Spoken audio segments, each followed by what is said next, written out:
Hey there, 75A. I'm back and I'm here to tell you about the final exam structure. It's going to be coming up next week. A couple public service announcements before we get started. One is if you are an English major, or even if you're not, I'll let you know that I am running two sections of English 75B next semester. One is a regular section and one is an honors section. The honors section does have an extra research paper component to it, but it is doable and it is possible to pass the class without it.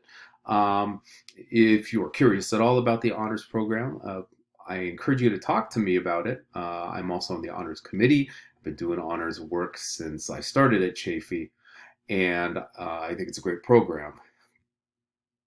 Anyway, I've got two sections and there's still space available. And I'll be honest with you, I like the material for 75B a lot better in a lot of ways than 75A.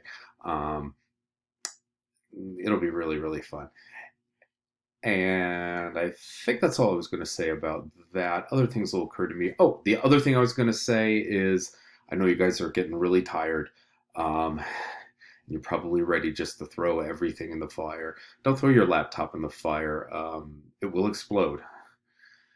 I just saw that on the news. The last thing I will say about that, not about fires, is that um, even though you are burnt out, I strongly encourage you to keep taking classes in the spring. Maybe you want to rethink how many units you're taking and stuff like that.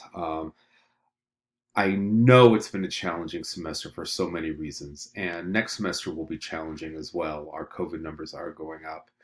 But even if you feel like online classes aren't really your cup of tea, think about it this way: 99% of all classes and all teachers at Chaffey went online for this fall. And the vast majority of them were learning how to teach online for the very first time. So even though they were trained, they were learning as they were going along. So let's just say it's been a pretty steep learning curve for all of us, and that's me included. I'm sure you couldn't tell it all, but this was my first semester teaching online also. I'd much rather be back in the classroom, and my fingers are crossed that it's going to happen really soon for us. Hopefully in fall, but I can't make any of those. I can't make any promises, obviously. Um, but anyway, it'll be. I would greatly suggest for you to take classes in the spring too. Keep that momentum going. Like I said, back off the units, but keep in mind everybody's going to be a bit smoother and a bit better at the job. So just keep making that progress forward. Uh, Finally, also, I've really, really enjoyed having you in this online class. Your discussions have been fantastic. And I think one of the advantages of doing this online is that I get to really hear from a wider range of voices in the class. In a live classroom, some people will talk a lot and some people will just never step up. But here I'm seeing great insights and great posts all across the board. And I've really, really appreciated it. And it's been exciting for me to read that too, and to get a feel for how you guys are responding to the material, whether you love it or hate it or anywhere in between. So, enough of all of that preamble. Let's talk a little bit about the final exam structure. And I just hit pause by mistake. Hopefully that didn't mess up my usual professional smoothness for this video. So come on, come on. All right, there we go. So I'm going to give you guys a 48-hour window.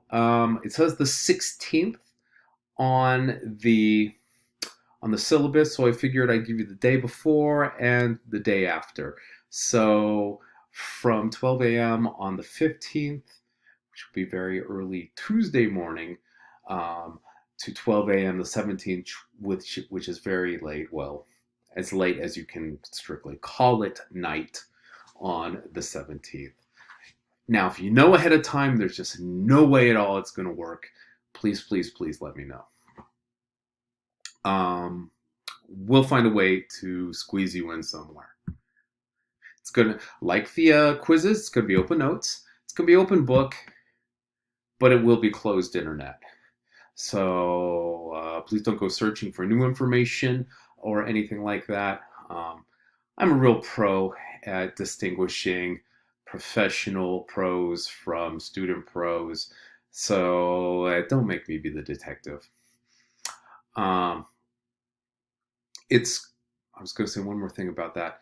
And that was that, like the quizzes, there are going to be many different ways to get to the points.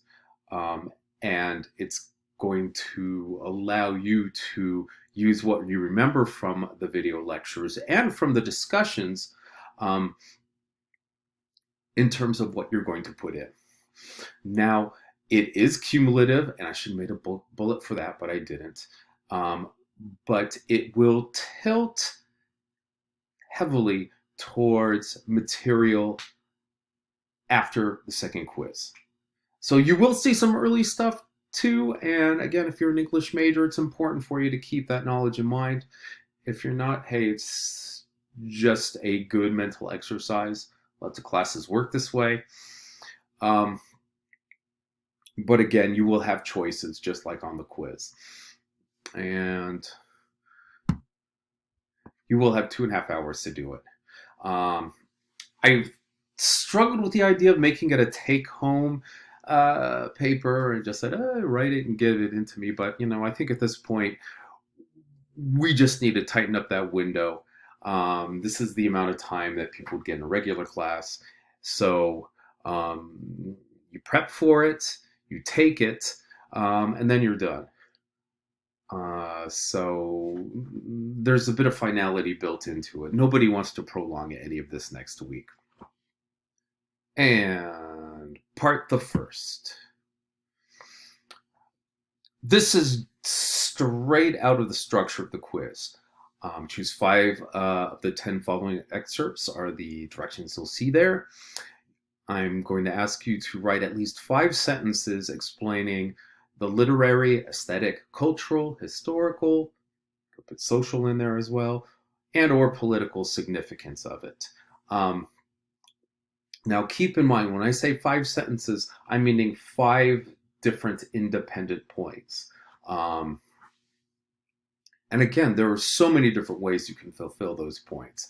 If you were, writing about Walt Whitman and perhaps you were looking at the scene of Song of Myself, where there is the woman staring at the young men bathing in the pond, you could talk about how it's politically or socially significant or culturally significant because it shows women as people who have desires of their own and are just not objects or recipients or vessels of desire, but that they can be in the subject position instead of the object position.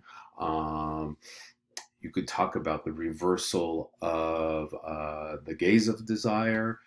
You could talk about some of the imagery that takes place in it. If you looked at one of the Walt Whitman excerpts that talks about him in reference to different kinds of gods or different historical gods, from Odin to Yahweh to Allah, to Buddha, and all of those. You could talk about that culturally in relationship to spirituality, and the sense of everything being divine, and how that it can be seen as a link to transcendentalism. You could talk about how it is an aesthetically significant place of erasing barriers between one faith and another faith. Lots of ways of going about those points too. I mean, one of the things you could do when you're studying for this is just take a look at passages that you think might be on there. And a lot of them would be things that I've mentioned already. Again, I'll give you the author, the title, and the work, and the page number so you can refer back to it. Look at them and just, freestyle off it. What can I say about this historically? What can I say about this and its literary significance. What can I say about it in terms of its aesthetic or artistic significance? What about its cultural significance, its historical significance, and so forth? Anyway, so lots of different ways to get those points. And from an educator's point of view, pedagogically, it really helps engage higher order thinking and critical thinking practices. So it's much better for your brain, and it'll help your own growth as a literary critic, but also as a person who can respond um, to reading a text with your own text. Anyway, you're going to get 5. You're going to get 10 of them. You're going to write on 5 of them. 30 points each. Whole thing's going to be 306 points. That's just how it worked out. Second part. Again, you're going to be given multiple passages. 4 out of 8 are what you're going to be looking at there. I'd like these to be a little bit more organized in a paragraph that has some structure in it. So you might want to outline it first on a scratch piece of paper. Notice I am asking you for more specific information, stuff about the structure, word choice, figurative language, significance of the content, symbolism, etc. So, in other words, you may be looking at one large theme in something. Maybe I'd give you a poem by Emily Dickinson. The brain is larger than the mind is larger than the sky, right? And then what you could do with that one would be something like, in this Emily Dickinson poem, she highlights the role of subjectivity in thinking about the world. In other words, the notion that the mind is larger than the sky because the mind is what allows the sky to exist according to a very subjective point of view. And again, this links back to transcendentalism and to romanticism. And the same with those next 2 stanzas too. The mind is deeper than the sea, and the mind is the exact weight of God. Both of those are talking about how it's the mind's capacity to think about something that is really the only way we can know it, and that is a subjective experience. Anyway, so those are going to be 37.5 points each, and that's just the way that's rolling out. The math all made sense one point or another. But again, put a little more focus in making these, kind of coherent paragraph. And you've only got 4 of them. So if you think about it, you're looking at, if you're taking an hour and a half, and since it's, part 1 and part 2 are the same amount of points, it'll take about an hour and 15 for that first part, and about an hour 15 on that second part, which gives you 75 minutes. So 75 divided by 4 is 37.5. You're looking at about roughly 20 minutes per paragraph. And I don't expect them to be beautiful necessarily, but, to get to the point. Take time to proofread, of course, at the end. I had another thing I was going to tell you about that. Oh, I remember now.